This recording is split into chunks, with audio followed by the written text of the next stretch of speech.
جی الحمدللہ ثم الحمدللہ، ہمارے اور آپ کے آج کا تفسیر کا جو سبق ہے نماز اشراق کا ثواب، ترمذی شریف کی حدیث میں آتا ہے من صلی الفجر فی جماعت، جس آدمی نے فجر کی نماز جماعت کے ساتھ پڑھی، ثم قعد یذکر اللہ، پھر بیٹھ گیا اللہ تعالیٰ جل جلالہ کا ذکر کرتا رہا، حتی اذا طلعت الشمس، یہاں تک کہ جب سورج طلوع ہو گیا، تو صلی رکعتین، اس نے 2 رکعتیں پڑھیں، اس کو اللہ تعالیٰ جل جلالہ حج عمرے کا ثواب عطا فرمائیں گے انعام کے طور پر۔ پھر فرمایا تامتن مکمل حج عمرے کا ثواب، پورے حج و عمرے کا ثواب عطا فرمائے گا۔ اور یہ مسئلہ سمجھ لے کہ اشراق کا وقت طلوع آفتاب کے تقریباً 15 منٹ کے بعد شروع ہوتا ہے۔ دوسری بات یہ سمجھ لیں کہ یہ بھی ضروری نہیں ہے کہ مسجد میں ہی اشراق پڑھے، گھر جا کر بھی پڑھ سکتا ہے۔ اور یہ مسئلہ بھی سمجھ لے اور یاد رکھنا کہ مسائل سننے کا ثواب ذکر کرنے سے بہت زیادہ ہے۔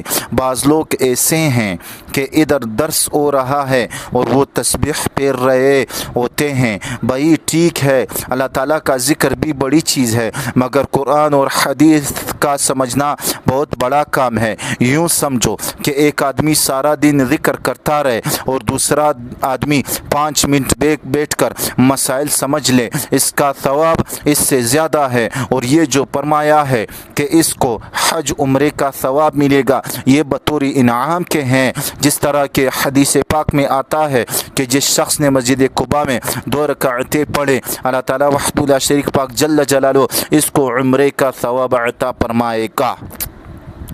اسی طرح حدیث شریف میں آتا ہے کہ جس شخص نے سورۃ الاخلاص 1 مرتبہ پڑھی، اس کو اللہ تعالیٰ جل جلالہ 10 پاروں کا ثواب عطا فرماتے ہیں، اور سورۃ الزلزال پڑھی تو 15 پاروں کا ثواب عطا فرماتے ہیں۔ اور جو سورہ کافرون پڑھے گا، اس کی کو 4 قرآن پاک کا ثواب عطا فرمائیں گے۔ اور سورۃ النصر کے متعلق آتا ہے کہ جس نے 1 دفعہ پڑھی، اس کو اللہ تعالیٰ جل جلالہ 4 قرآن پاک کا ثواب عطا فرماتے ہیں۔ یہ سب انعامات ہے، تو فرض نماز کے بعد قرآن پاک کی تلاوت، اس کا سمجھنا اور ذکر کرنے کا بڑا ثواب ہے۔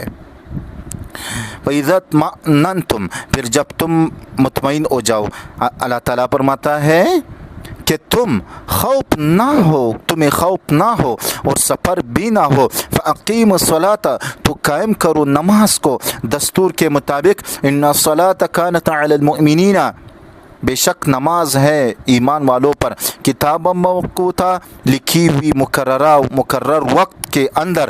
وقت بھی نماز کی شرائط میں سے ایک شرط ہے، وقت سے پہلے پڑھے گا تو نماز ادا نہیں ہوگی۔ مثلا ایک آدمی صبح صادق ایک دن صبح صادق ہوتی ہے 5:33 پر، اگر کسی نے 25 منٹ پر نماز پڑھی تو ادا نہیں ہوگی۔ اسی طرح اگر کسی نے 33 منٹ سے پہلے اذان دے دی تو اس کے ساتھ جو نماز پڑھی جائے گی وہ خلاف سنت ہوگی، کیونکہ اذان وقت سے پہلے ہو گئی ہے۔ توجہ ہے، کئی لوگ دین کے سلسلے میں غیر محتاط ہیں، کوئی 5 منٹ پہلے، کوئی 10 منٹ پہلے اذان کہہ دیتا ہے۔ ایسے لوگوں کی جماعت بالکل خلاف سنت ہوتی ہے، کیونکہ اس جماعت کے لیے تو اذان ہوئی نہیں ہے، اور جو اذان دی گئی ہے اور وہ وقت سے پہلے پڑھے گی۔ ہاں، ایک تہجد کی نماز ہے جو 1 گھنٹہ پہلے دی جاتی ہے، لیکن وہ فجر کی نماز کے لیے تو نہیں ہے۔ پھر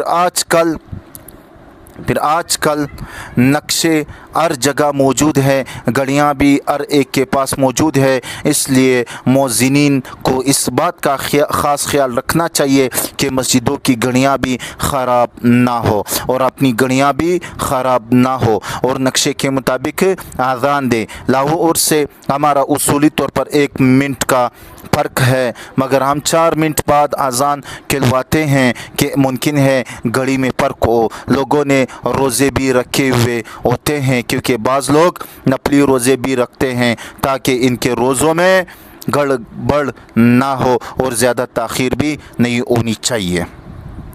حدیث پاک میں آتا ہے اتقوا صلاۃ المنافقی، اتقوا صلاۃ المنافقی، منافق کی نماز سے بچو، منافق کی نماز سے بچو۔ منافق کی نماز کیا ہے؟ وہ اس طرح سمجھو کہ مثلا فجر کی نماز ہے اور یہ مزے سے سویا ہوا ہے، جب سورج نکلنے کے بالکل قریب ہوا تو جلدی جلدی اٹھا، وضو کیا اور ٹونگے مارے۔ فرمایا فتلک صلاۃ المنافقی، فتلک صلاۃ المنافقی، فتلک صلاۃ المنافقی، پس یہ ہے منافق کی نماز، پس یہ ہے منافق کی نماز، پس یہ ہے منافق کی نماز۔ اللہ اکبر۔ اسی طرح عصر کا وقت ہو گیا اور یہ مزے سے اپنے کاروبار میں مشغول ہے، جب سورج غروب ہونے کے بالکل قریب ہو گیا تو جلدی ٹھونگے ٹھوک کر پاؤں سے ماری جاتی ہے، جس طرح مرغا دانے چکتا ہے۔ یہ منافق کی نماز ہے۔ جمع صلاتین کا مسئلہ بتا رہا ہوں۔ بعض لوگ غلط فہمی کا شکار ہیں کہ بخاری شریف اور نسائی شریف اور دیگر حدیث کی کتابوں میں ہے کہ حضرت صلی اللہ علیہ وآلہ وسلم خاتم النبیین بارک سفر کی حالت میں یا بیماری کی حالت میں یا بارش کی صورت میں دو نمازیں اکٹھی پڑھ لیتے تھے، مگر سوال یہ ہے کہ اکٹھی کس طرح پڑھتے تھے؟ وہ اس طرح کہ ظہر کی نماز مؤخر فرمائی اور پڑھی ظہر کے وقت میں، اور عصر کی نماز کو مقدم کیا اور پہلے وقت میں پڑھ لی۔ اس طرح نہیں کہ ظہر اور عصر دونوں ظہر کے وقت میں پڑھیں یا عصر کے وقت میں پڑھیں، سوائے عرفات کے اس شخص کے لیے جو مسجد نمرہ میں نماز پڑھے ان شرائط کے ساتھ جو وہاں کی ہے، اور شام اور عشاء کی مزدلفہ میں اکٹھی پڑھی، ان کے علاوہ اور کوئی نظیر موجود نہیں ہے۔ بعض بارش کی 4 بوندیں پڑھنے سے عشاء کی نماز مغرب کے وقت میں پڑھ لیتے ہیں، قطعاً ان کی عشاء کی نماز نہیں ہوتی، کیونکہ اللہ تعالیٰ جل جلالہ کا ارشاد ہے ان الصلاۃ کانت علی المؤمنین کتابا موقوتا، بے شک نماز ہے مومنوں پر لکھی ہوئی وقت مقررہ کے اندر۔ حضرت صلی اللہ علیہ وآلہ وسلم خاتم النبیین بارک نے مغرب اور عشاء اکٹھی پڑھی ہے، مگر اس طرح کہ مغرب اپنے آخری وقت میں اور عشاء اپنے پہلے وقت میں، ایسا نہیں کہ دونوں ایک وقت میں پڑھ لیے ہوں۔ یہ نص قطعی ہے کہ نماز اپنے وقت میں ادا کرو اور جو مستحب وقت ہے اس میں ادا کرو۔ فرمایا اللہ تعالیٰ جل جلالہ نے وَلَا تَهِنُوا فِي ابْتِغَاءِ الْقَوْمِ، اور سستی نہ کرو دشمن قوم کی تلاش کرنے میں، دشمن کے پیچھے پڑو، اس کے ٹھکانے تلاش کرو، ان کو توڑو، اور یہ جنگی اصولوں کے عین مطابق دشمن کے ٹھکانوں کو توڑنا ضروری ہے۔ اے مومنو ان تکونوا تعلمون، اگر تم زخمی ہوئے ہو، کیونکہ لڑائی میں آدمی زخمی بھی ہوتا ہے، فإنہم یعلمون کما تعلمون، پس بے شک وہ بھی زخمی ہوئے ہیں جس طرح تم زخمی ہوئے ہو، کیونکہ کافروں کے وجود بھی تو لوہے کے بنے ہوئے نہیں ہیں، اگر وہ بھی تمہاری طرح انسان ہے، مگر تمہیں اللہ تعالیٰ وحدہ لا شریک پاک جل جلالہ نے ایمان کی توفیق عطا فرمائی ہے، اور وہ دولت ایمان سے محروم ہے، اس لیے تمہارے اور ان کے درمیان فرق ہے کہ وَتَرْجُونَ مِنَ اللَّهِ مَا لَا يَرْجُونَ، اور تم اللہ تعالیٰ سے اس چیز کی امید رکھتے ہو جس چیز کی وہ امید نہیں رکھتے، تم اللہ تعالیٰ سے ثواب کی امید رکھتے ہو، جنت کی امید رکھتے ہو، اور وہ کافر ہیں، ان کو نہ ثواب ملے گا نہ جنت نصیب ہوگی۔ ان کے متعلق تو اللہ تعالیٰ نے فرمایا ہے وَلَا يَدْخُلُونَ الْجَنَّةَ حَتَّى يَلِجَ الْجَمَلُ فِي سَمِّ الْخِيَاطِ، اور وہ نہیں داخل ہوں گے جنت میں یہاں تک کہ اونٹ سوئی کے ناکے میں سے نکل جائے۔ توجہ،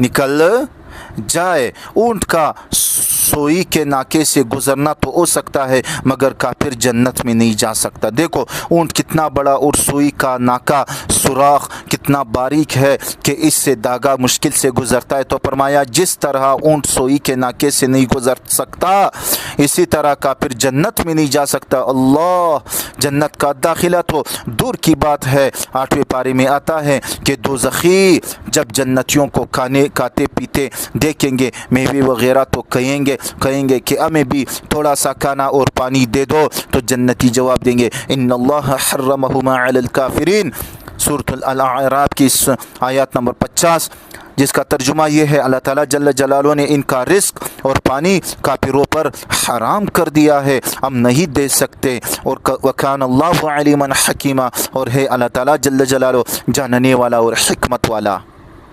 جی الحمدللہ ثم الحمد